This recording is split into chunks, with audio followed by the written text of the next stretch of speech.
Assalamualaikum warahmatullahi wabarakatuh. Saya Muhammad Alvin Maulana, NIM T 2018-1420. Saya di sini akan menjelaskan tentang manusia sebagai individu. Sebelum saya membahas tentang manusia sebagai individu, saya akan menjelaskan sedikit hakikat dari manusia itu sendiri. Setiap manusia dilahirkan menjadi salah satu anggota kelompok sosial. Maka demikian manusia adalah makhluk sosial. Seandainya manusia tidak memiliki dimensi sosial, niscaya umat manusia sudah punah di bumi ini. Karena manusia dilahirkan dalam keadaan lemah, sangat membutuhkan bantuan sosial lingkungan untuk bisa bertahan hidup, seperti orang tuanya. Selanjutnya adalah manusia sebagai individu. Selain sebagai makhluk sosial, manusia juga memiliki nilai-nilai individual di dalam dirinya. Nilai-nilai individual itu sendiri adalah nilai-nilai yang berkaitan dengan personal yang tumbuh di dalam diri seseorang sebagai sebuah upaya pembudayaan dirinya sebagai manusia. Artinya, nilai-nilai itu timbul bukan karena faktor dari luar diri manusia, tetapi karena faktor yang ada di dalam diri manusia yang berwujud sebagai potensi untuk melakukan suatu kebaikan di dalam dirinya. Nilai-nilai ini keberadaannya berpengaruh secara langsung dan positif terhadap nilai-nilai perilaku kerja, nilai-nilai perilaku pelayanan, dan nilai-nilai perilaku komunikasi. Oleh karena itu perlu dikembangkan sebagai bagian dari budaya karena memiliki dampak langsung terhadap peningkatan kinerja. Nilai sejumlah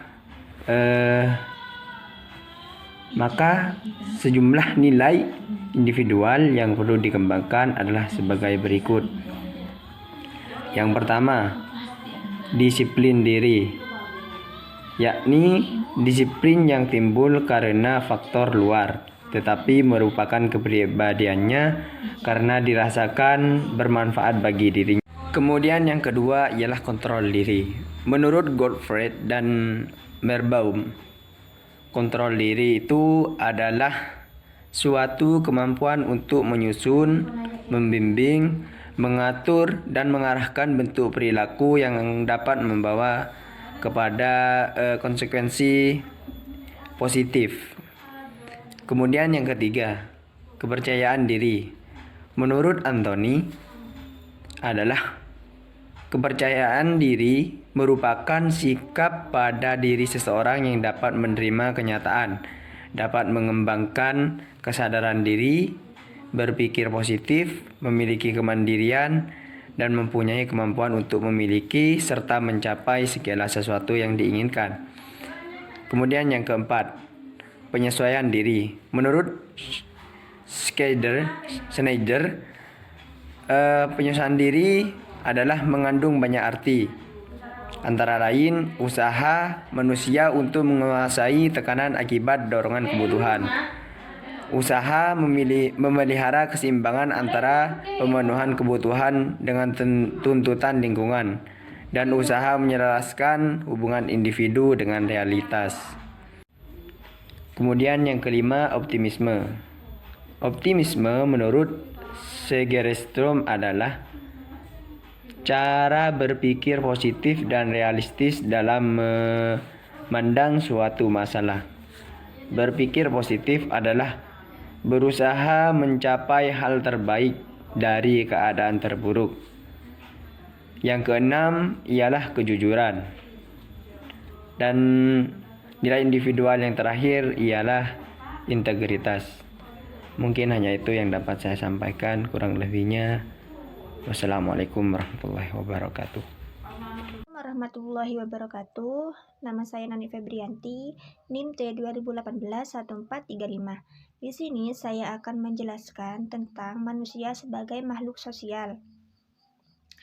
Selain sebagai makhluk individu, manusia juga berperan sebagai makhluk sosial. Sebagai makhluk individu, manusia merupakan makhluk ciptaan Tuhan yang terdiri dari jasmani, rohani, yang tidak dapat dipisahkan. Jasmani dan rohani inilah yang membentuk individu. Sebagai makhluk sosial, artinya manusia sebagai warga masyarakat. Dalam kehidupan sehari-hari, manusia tidak bisa hidup sendiri atau mencukupi kebutuhan sendiri. Meskipun dia mempunyai kedudukan yang kaya, tetapi dia selalu membutuhkan manusia lain. Setiap manusia cenderung untuk berkomunikasi, berinteraksi, dan bersosialisasi dengan manusia yang lainnya. Dapat dikatakan bahwa sejak lahir, memang manusia disebut makhluk sosial. Bisa saya sampaikan, kurang lebihnya mohon maaf. Wassalamualaikum warahmatullahi wabarakatuh. Assalamualaikum warahmatullahi wabarakatuh. Nama saya Siti Rodatul Jannah, NIM 2018-1414. Di sini saya akan menjelaskan tentang manusia sebagai makhluk Tuhan. Menurut pandangan filosofis, manusia diciptakan untuk memberikan kesetiaan, mengabdi, dan menyembah hanya kepada penciptanya. Dalam Al-Quran pun disebutkan dalam surat Az-Zariyat ayat 56 yang berbunyi, "Dan aku tidak menciptakan jin dan manusia melainkan supaya mereka mengabdi kepadaku."